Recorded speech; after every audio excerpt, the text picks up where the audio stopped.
आज हम क्लास 9 का लाइंस और एंगल्स पढ़ेंगे। तो सबसे पहले लाइंस होता क्या? तो देखिए, सबसे पहले हम लाइन के बारे में जानते हैं। First of all lines. तो देखिए, लाइंस उसको बोलते हैं बाबू दैट इज लाइंस, है कि नहीं? तो देखो, लाइंस उसको बोलते हैं इसमें वन डायमेंशनल फिगर आता है। देखिए, तो पहला कॉन्सेप्ट होगा इट हैज वन डायमेंशनल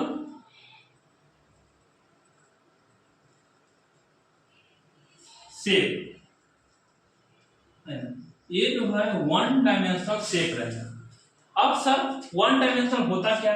तो मान लिया यार कि कौन फिगर है हमारा लेंथ के अक्रॉस बना दिया, वन डायमेंशनल नहीं, इसको हम ब्रेथ के अक्रॉस बना दिए, लॉन्ग बना दिए, है ना।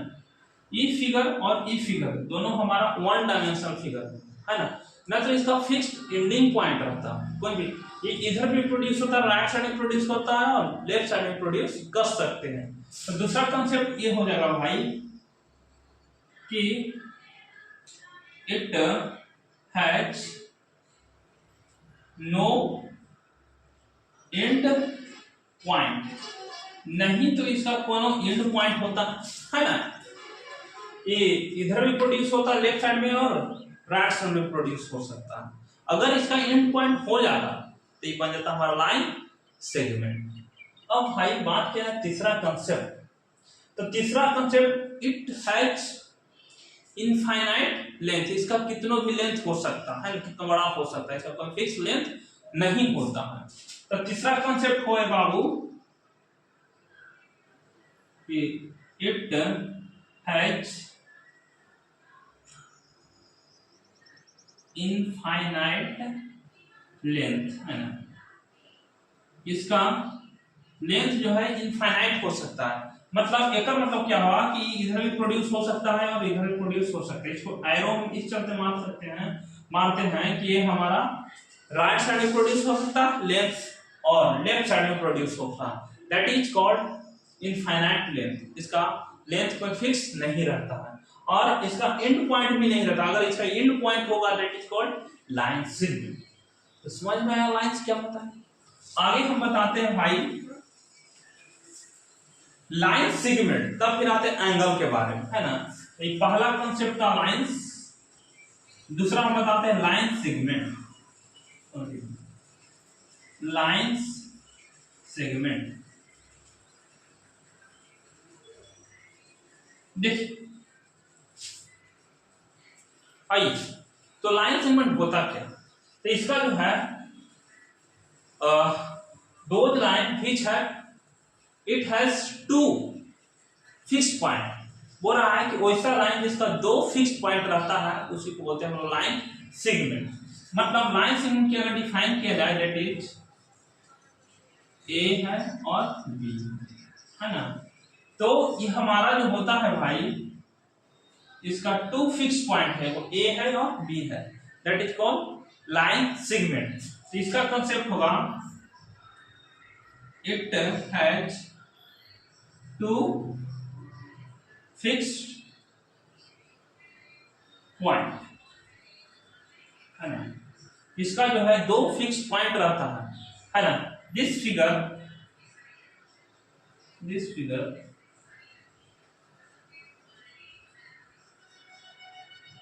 known as line segment, है। इस फिगर को जाना जाता है लाइन सेगमेंट, जिसका जो है वो रहा है it has two fix point. इसका दो फिक्स पॉइंट रहता है, हाँ। और इस फिगर को नाम से जाना जाता है कि लाइन सेगमेंट है। ये भी हमारा लाइन सेगमेंट है। अब बात किया जाए भाई कि एंगल क्या होता है, समझिएगा। तो एंगल होता है बाबू, ध्यान से एंगल बना के, तो एंगल के बारे में बात किया जाए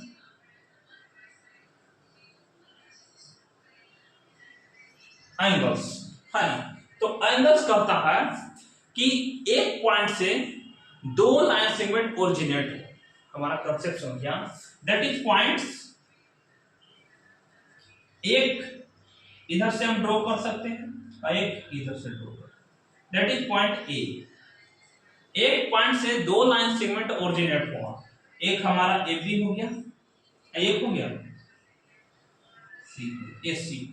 मतलब एक पॉइंट से दो लाइन सेगमेंट ओरिजिनेट होता है, उसी को बोलते हैं हम लोग एंगल्स। देखो ये हमारा ए पॉइंट हुआ भाई, एक लाइन इधर प्रोड्यूस हो गया, लाइन सेगमेंट एक लाइन इधर प्रोड्यूस हुआ, मतलब एक पॉइंट से दो लाइन सेगमेंट प्रोड्यूस होता है, उसी को बोलते हैं हम लोग एंगल्स। तो इसका कंसेप्ट क्या है, इसका कंसेप्ट ये है बाबू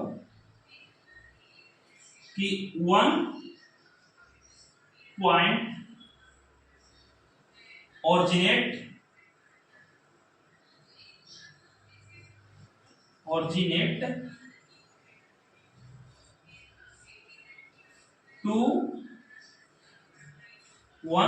originate to line segment।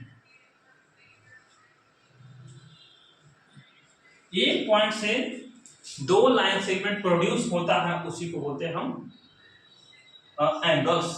Types of angle, तो मान लिया सपोर्टेड यहाँ पे हम लोग पॉइंट लेते हैं, एक लाइन इधर प्रोड्यूस करनी,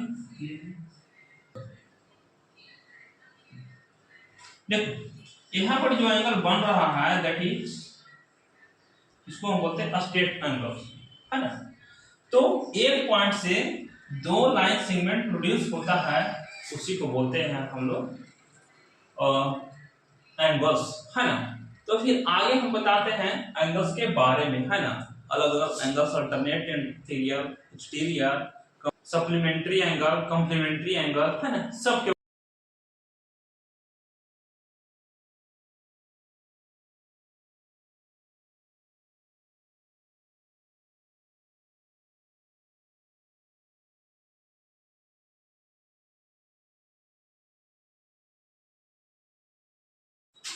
फिर हम आगे बताने जा रहे हैं पैरेलल लाइंस। तो पैरेलल लाइंस किसे कहते हैं, कि दो लाइन जो है पैरेलल कब हो सकता है, जब जिसका डिस्टेंस जो है सेम रहे एवरीवेयर, है ना।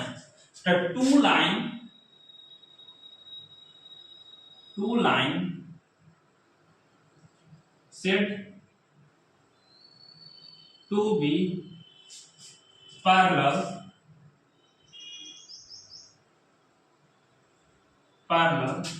then their distance are same everywhere। अब इसको क्या समझो, कह रहा है कि दो लाइन को हम लोग पैरेलल कह सकते हैं कब, जब जिसका डिस्टेंस जो है हर जगह सेम रहे। जैसे रेलवे ट्रैक, ट्रेन के पटरी देखो, है ना, इस फॉर्म में रहता है। तो देखो ई है हमारा और ई, मान लेते हैं ये एल है और क्या है L M.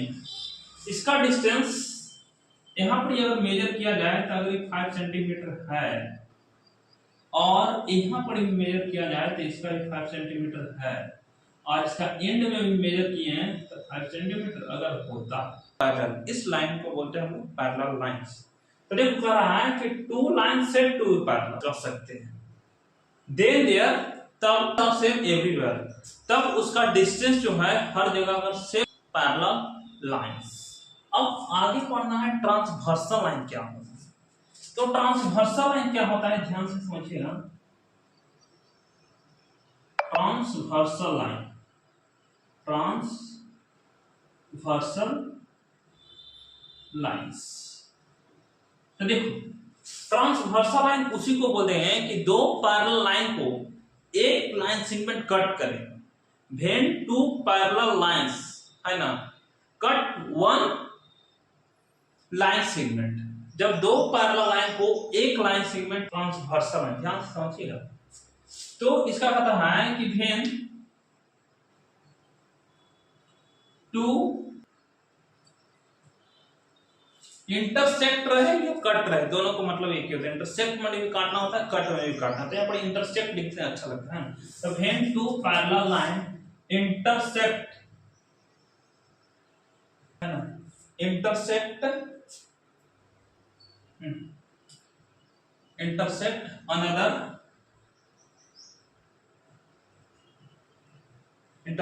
Another line is known as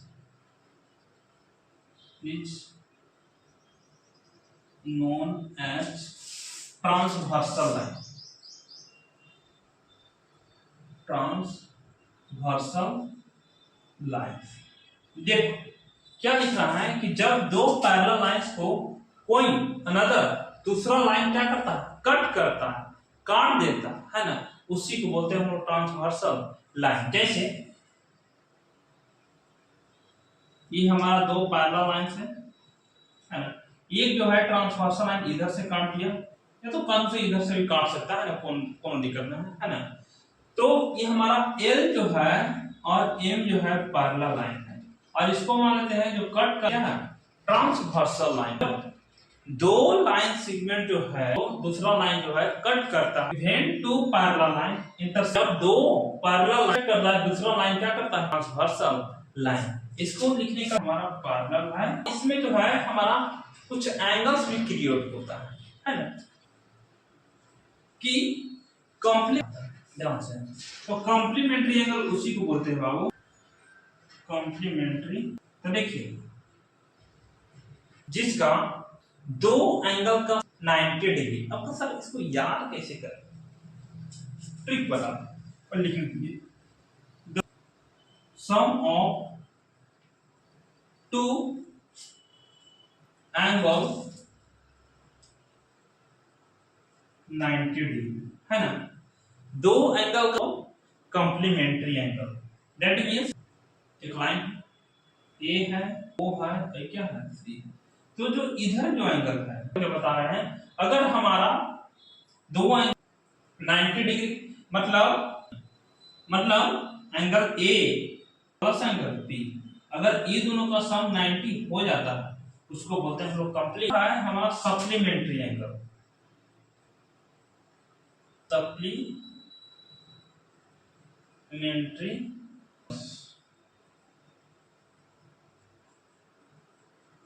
तो ये क्या होता है, सप्लीमेंट सम अगर 90 डिग्री होता है नहीं, the sum of two angle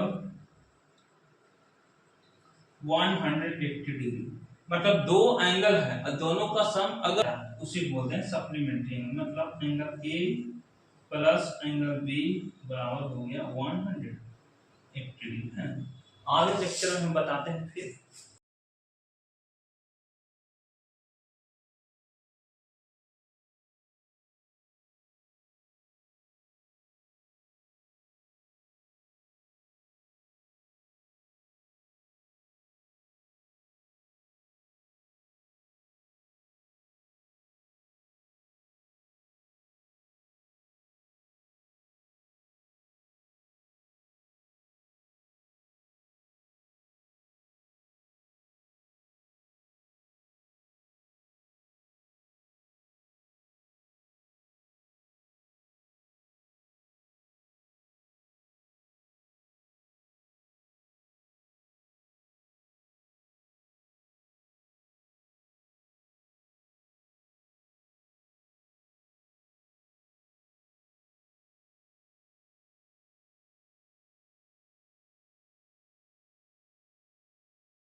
इस कंसेप्ट में आपको पढ़ना है कि अगर दो पैरेलल लाइंस एक ट्रांसवर्सल लाइन कट कर रहा है तो इसमें जो है 8 एंगल क्रिएट हो रहे हैं, है ना। कैसे, देखिए एल और एम जो है पैरेलल साइन, पैरेलल का इंडिकेटर बताए थे कि हमारा एल जो है अगर ये दो पाई बना दिए, ये पैरेलल है एम का, इसमें 8 एंगल क्रिएट हो रहा है। देखो ये angle 1, angle 4, angle 7, 8 angle create हुआ, संबंध है ना। तो पहला रिलेशन हम बताते हैं वर्टिकली अपोजिट एंगल, वर्टिक्स से कॉन्सेप्ट बताते हैं बाबू कि वर्टिक्स एंगल है, वर्टिकली अपोजिट के एंगल के शॉर्ट में लिखते हैं बाबू VOA। अब देखो ध्यान से, पल बता रहे हैं। अब वर्टिकली वर्टिक्स से बना है, वर्टिकली वर्टिकल नजर आ रहा है, देखो एक और दोनों जो है इक्वल होता है। फिर इधर भी देखो और ये दोनों वर्टिक्स है ना। नीचे भी देखिए और 6, ये जो है हमारा वर्टिकली अपोजिट होगा, 6 से बना है वर्टिकली। वर्टिक्स का मतलब होता है कॉर्नर, तो कॉर्नर के बाद के इस फॉर्म में तो ये हमारा कॉर्नर बना रहा है, ये कॉर्नर दैट इज कॉर्नर, इधर भी कॉर्नर, इधर भी कॉर्नर, इधर भी कॉर्नर, है ना। तो ये हमारा कॉर्नर बना रहा है, तो वर्टिक्स से बना है ना, कॉर्नर से बना है वर्टिक्स, सोचिए।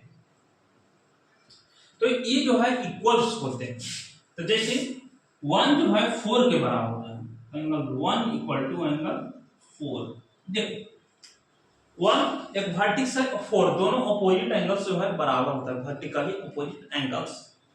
फिर है 3 है और 2 है, इसका हम प्रूफ भी करेंगे, पहले इस कांसेप्ट को बताते हैं। उसी तरह एंगल 2 जो है बराबर हो जाएगा एंगल 3 का। नीचे कांसेप्ट आइए, 6 जो है 7 के बराबर, उल्टा अपोजिट बनेगा तो उल्टा, एंगल 6 जो है एंगल 7 के बराबर होता है, और एंगल 5 जो है एंगल 8 का इक्वल्स हो गया। That's are called vertically opposite angles. अब वर्टिकली बना कहां, तो ये वर्टिक्स से बना, समझे। अब हम आगे बताते हैं, इस कॉन्सेप्ट का नाम है alternate interior angle, alternate angles. Net interior angles होता क्या, पहले अल्टर माने क्या, अल्टर का मतलब होता है तिरछा, इंटीरियर का मतलब होता है अंदर। तो देखो इसमें तिरछा, P जो है हमारा तिरछा लाइन, और अंदर में कौन कौन एंगल है, 3, 4, 5, 6, ये हमारा अंदर में एंगल है ना। और इसका अल्टरनेट इंटीरियर एंगल जो है इक्वल्स होता है। अभी बताएं कि अल्टर का मतलब तिरछा, तो तिरछे में तो ये है, और इंटीरियर मतलब इस पार्ट को देखो 3, 4, 5, 6, उस एंगल को देखना है ना। मतलब और 3 जो है बात किया जाए, इसका तिरछे में कौन हो जाएगा, इसका तिरछे में हो जाएगा 6, 3 जो है 6 का इक्वल हो जाएगा, समझे। उसी तरह 4 जो है इक्वल हो जाएगा 5 का। ये हमारा कंसेप्ट हो गया अल्टरनेट। अल्टर का मतलब होता है तिरछा, तो तिरछा दो ही काम कर रहा है, वो हमारा 3, 4, 5, 6 यही वाला काम कर रहा था, और कोई तो नहीं था। अब बात करते हैं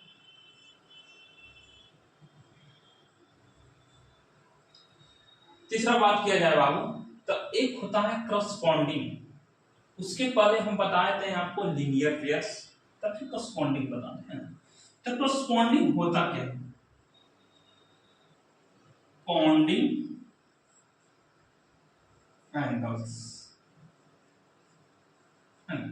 तो करस्पॉन्डिंग एंगल्स होता क्या है, समझिए।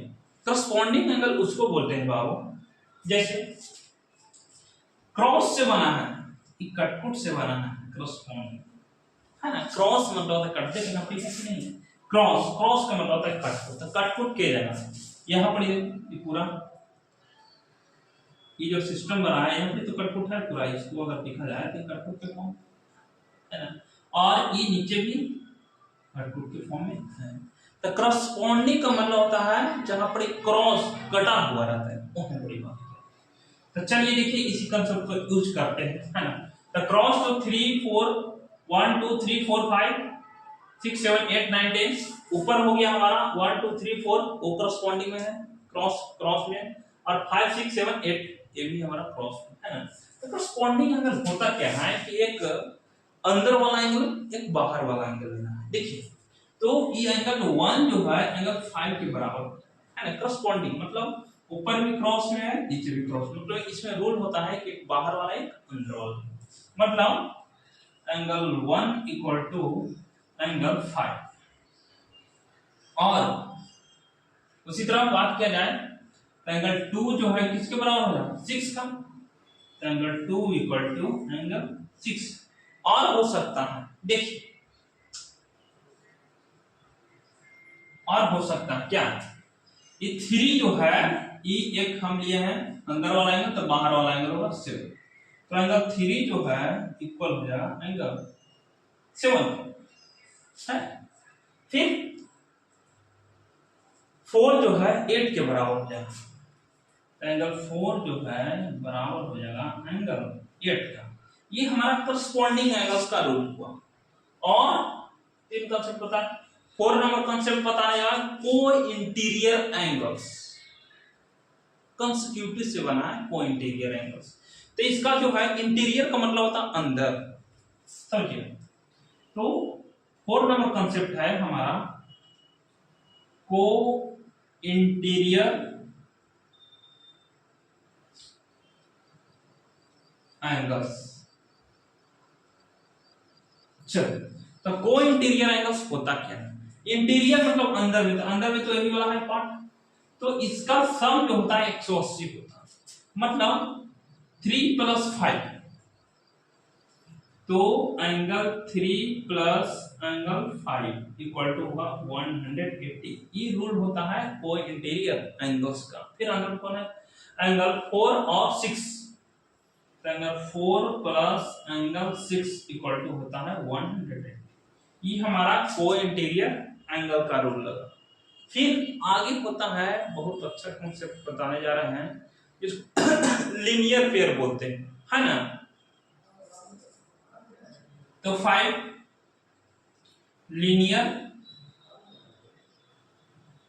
पेयर और स्ट्रेट एंगल भी बोलते हैं। तो स्ट्रेट एंगल्स क्या होता है, लीनियर में दो, मतलब स्ट्रेट में कौन कौन है, मतलब देखो इस ये जो है हमारा स्ट्रेट में लाइन है, ये जो पूरा एल है ना स्ट्रेट में, तो ये स्ट्रेट ऊपर वाला एंगल में दो एंगल बन रहा है, ऊपर वाला अगर हिस्सा बात करें तो उसमें दो बन रहा है, 2 और 3, 1 और 2 दोनों का सम 180 हो जाएगा, मतलब एंगल 1 + एंगल 2 बराबर 180 है ना। उसके बाद नीचे बात किया जाए, इस फॉर्म में बात किया जाए तो 3 और 4 का सम, तो 3 + 4 इक्वल टू 180। और हो सकता है बड़ी मनी एंगल है कम निकलना है, 1 और 3 ये भी स्ट्रेट लाइन बना +3 इक्वल टू हो जाएगा 180 डिग्री है ना। उसी तरह 2 और 4, तो 2 + 4 180। बात किया जाए तो 5 और 6 स्ट्रेट लाइन पर बन रहा, इसको लीनियर पेयर भी बोलते हैं, तो एंगल 5 + एंगल 6 बराबर होगा 180 है ना। और बात किया जाए तो 6 7 और हमारा 7 + 8 बराबर हो जाएगा 180 है ना।